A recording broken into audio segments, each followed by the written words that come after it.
We are really happy to have Hermela Aregawi with us today. I've got a couple of questions for Hermela. And if anybody has got a question, you can always leave it in the chat. We have got time for Q&A so that, Hermela or Zelalem or myself or Ambassador Teferi could actually respond to your questions.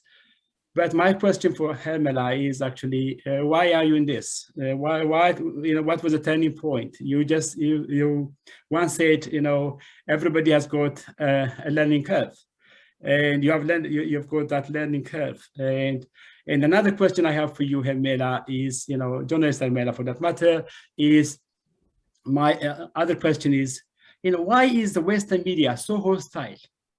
Why are they so hostile? Really want to know. And what can we do? What can we do? I know there's this campaign called No More, which you will share with us shortly. And then the third thing is, what's your message? What's your message for the whole Ethiopia, for Ethiopians? So over to you, Hermela.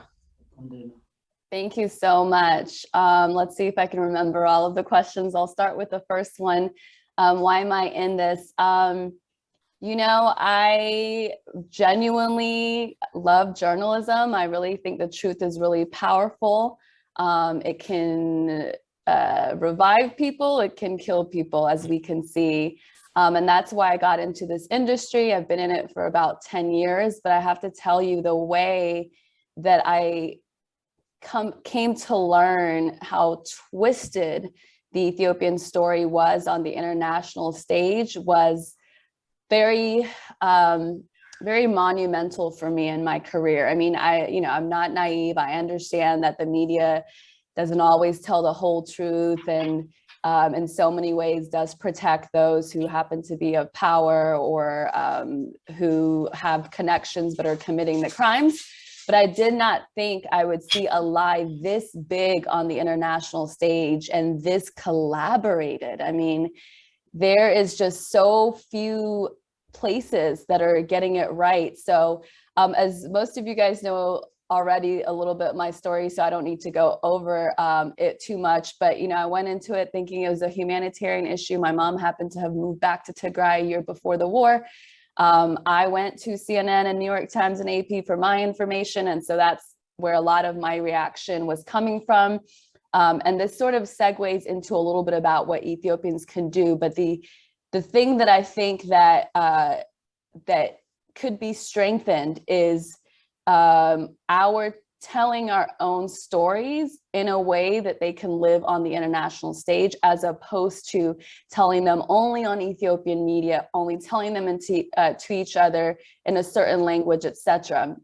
So I think one of the things that everybody has to do is, we're talking about these soldiers that were killed in the Northern Command. Where are their faces? We need to see who they are.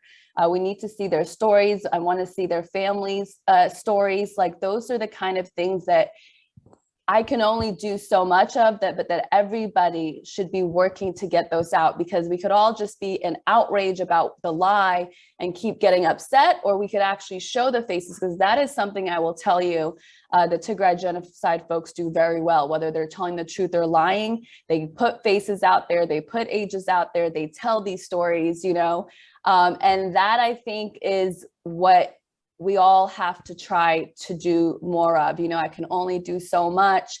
Any one person can only do so much. The fact that it's a debate that all these soldiers that had served that region for 20 plus years were killed it's a failure of the international media, but it's also sort of our failure to some extent, right? I mean, that's where I see, I know there's international apparatuses against us, and there's so much that's against us. So I'm not saying by any means that, or downplaying what we're up against, but that is where I see a gap that could easily be filled. Because right now, I don't think there's enough pressure just yet on at least places like Reuters, who do care and who are not as blatantly disregarding the reality of what's going on, like New York Times and AP, etc. So that's what I'm trying to do. You know, I'm no longer with my corporate media job, because for a long time I also saw how limiting that was on a more local level. And so I think this may answer your point about why everybody is just lying.